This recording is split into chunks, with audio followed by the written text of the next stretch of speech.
प्रवासी भारतीय लोगों को देश की विकास यात्रा में शामिल होने की अपील के साथ विदेश मंत्रालय की तरफ से आयोजित प्रवासी भारतीय दिवस सम्मेलन आज संपन्न हुआ। कोरोना काल के बीच संपन्न यह आयोजन पूरी तरह वर्चुअल तरीके से हुआ, जिसमें मुख्य अतिथि के रूप में सूरीनाम के राष्ट्रपति शामिल हुए। इस अवसर पर दुनिया के कई देशों में नाम कमाए 30 भारतीय लोगों को सम्मानित भी किया गया। 16वें प्रवासी भारतीय दिवस सम्मेलन में राष्ट्रपति रामनाथ कोविंद भी शामिल हुए। समापन सत्र को वीडियो माध्यम से संबोधित करते हुए उन्होंने प्रवासी भारतीय लोगों को भारत की परिवर्तन यात्रा का अंग बनने की अपील की। I appreciate the efforts of the Ministry of External Affairs, led by Dr. Jaishankar, in organizing this convention despite constraints caused by the pandemic. I am glad to note that in the run-up to today's convention, the Ministry has held 5 online conferences over the last 1 month, including those related to the role of diaspora in promotion of Indian culture and bringing together India's young achievers and diaspora young achievers.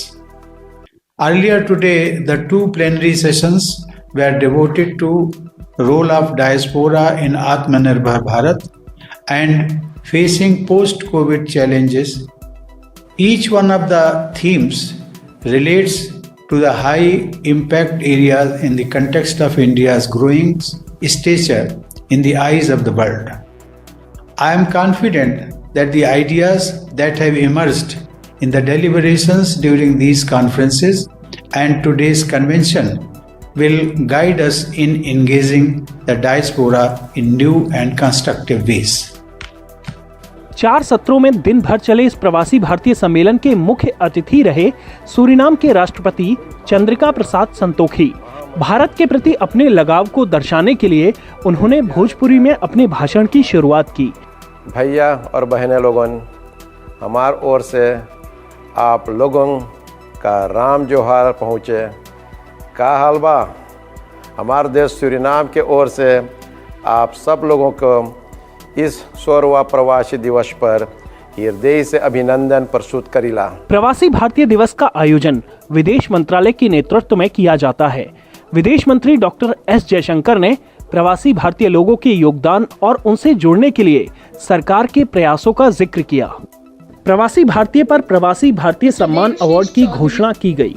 इस award को प्राप्त करने वालों का चयन उपराष्ट्रपति M Venkaiah Naidu के नेतृत्व में गठित समिति ने किया था। यह अवार्ड 24 देशों के 30 लोगों को दिया गया। इनमें अमेरिका के 5 और जापान के 2 भारतीय शामिल हैं। इस अवसर पर भारत को जानो प्रवासी भारतीय सम्मेलन को स्वास्थ्य मंत्री डॉक्टर हर्षवर्धन, वाणिज्य और उद्योग मंत्री पीयूष गोयल, विदेश राज्य मंत्री वी मुरलीधरन और नीति आयोग के सीईओ अमिताभ कांत ने भी संबोधित किया। प्रवासी भारतीय दिवस हर साल 9 जनवरी को मनाया जाता है। इसका मकसद भारत से विदेश में गए भारतीय लोगों को भारत की विकास यात्रा के साथ जोड़ना है। 16वें प्रवासी भारतीय दिवस सम्मेलन का आज वर्चुअल तरीके से उद्घाटन करते हुए प्रधानमंत्री नरेंद्र मोदी ने युवाओं से भारत की संस्कृति और गौरव का विश्व भर में प्रचार प्रसार करने के लिए टेक्नोलॉजी का इस्तेमाल करने की बात कही। प्रधानमंत्री ने प्रवासी भारतीयों को कौशल और संसाधनों के साथ आत्मनिर्भर भारत मिशन में सक्रिय भाग लेने के लिए आमंत्रित किया। प्रधानमंत्री नरेंद्र मोदी ने कोरोना काल के अनुभवों को साझा करते हुए कहा कि इस दौर में भारत के लोगों ने शानदार काम किया है। लोग आसपास के लोगों के प्रति मददगार दिखे। उन्होंने कहा कि कोरोना वायरस की 2 वैक्सीनों के साथ भारत मानवता की सुरक्षा के लिए तैयार है। प्रधानमंत्री ने कहा कि टीकों को विश्व के सभी जरूरतमंद देशों को मुहैया कराया जाएगा। उन्होंने कहा कि अप्रवासी भारतीयों और उनके परिवारों को भी टीकों से लाभ होगा। प्रधानमंत्री ने कहा कि दुनिया भर में भारतीय समुदाय के साथ बेहतर कनेक्टिविटी के लिए रिश्ता नाम का नया पोर्टल शुरू किया गया है। इस पोर्टल से मुश्किल समय में अपने समुदाय से संपर्क करना, उन तक पहुंचना आसान होगा। प्रधानमंत्री नरेंद्र मोदी ने प्रवासी भारतीयों को कहा कि सरकार हर समय हर पल आपके साथ खड़ी है। उन्होंने कहा कि कोरोना काल में वंदे भारत मिशन के तहत 45 लाख भारतीयों को मदद पहुंचाई गई। उन्होंने पीएम केयर्स फंड में प्रवासी भारतीयों के योगदान को भी सराहा। यही तो हमारी परंपरा है यही तो इस मिट्टी के संस्कार है।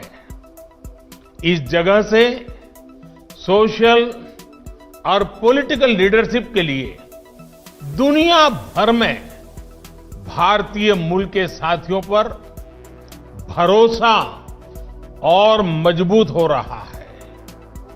हमारे आज के इस आयोजन के मुख्य अतिथि सूरीनाम के नए राष्ट्रपति श्रीमान चंद्रिका प्रसाद संतोखी जी, वे स्वयं भी इस सेवा भाव का एक शानदार उदाहरण है। और मैं ये भी कहूंगा कि इस कोरोना काल में विदेशों में रहने वाले हमारे कई भारतीय भाई बहनों ने भी अपना जीवन खोया है।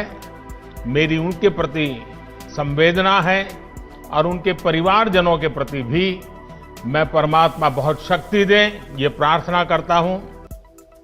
आज सूरीनाम के राष्ट्रपति जी ने उनके गर्मजोशी भरे शब्द और भारत के प्रति उनके स्नेह का भाव हम सबके हृदय को छू गया।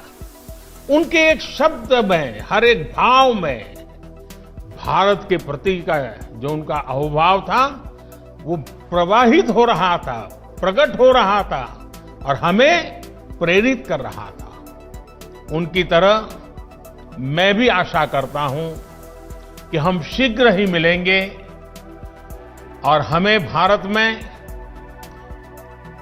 सूरीनाम के राष्ट्रपति जी का भव्य स्वागत करने का अवसर भी मिलेगा।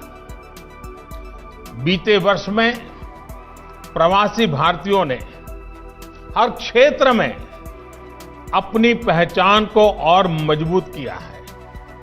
साथियों, मेरी बीते महीनों में दुनिया के अनेक हेड्स ऑफ द स्टेट से चर्चा हुई है। स्टेट हेड्स ने इस बात का विशेष तौर पर जिक्र किया कि कैसे उनके देश में प्रवासी भारतीय डॉक्टर्स, पैरामेडिक्स और सामान्य भारतीय नागरिकों द्वारा किस प्रकार से सेवा हुई है। चाहे मंदिर हो, चाहे हमारे गुरुद्वारे हो, चाहे लंगर की हमारी महान परंपरा हो, हमारी अनेक छोटे मोटे सामाजिक, सांस्कृतिक, धार्मिक संगठनों ने सेवा भाव में अगुवाई की है और हर नागरिक की सेवा करने का काम इस कठिन परिस्थिति में भी किया है। ये दुनिया के हर देश में जब मुझे सुनने को मिलता है, कितना गर्व होता है। और आप अंदाज लगा सकते हैं, जब फोन पर मैं आपकी प्रशंसा सुनता था और दुनिया के हर नेता काफी समय आप ही के गुणगान करता था, और ये बात जब मैं हमारे साथियों से बांटता था, हर किसी का मन खुशियों से भर जाता था, गौरव होता था। आपके ये संस्कार दुनिया के हर कोने में उजागर हो रहे हैं। कौन भारतीय होगा जिसको अच्छा न लगता होगा। आप सभी ने जहां आप रह रहे हैं वहां ही नहीं बल्कि भारत में, भारत की कोविड से चल रही लड़ाई में भी हर प्रकार से सहयोग किया है। पीएम केयर्स में आपने जो योगदान दिया वो भारत में हेल्थ इंफ्रा, उसको सशक्त करने में काम आ रहा है। इसके लिए मैं आप सभी का आभार व्यक्त करता हूं।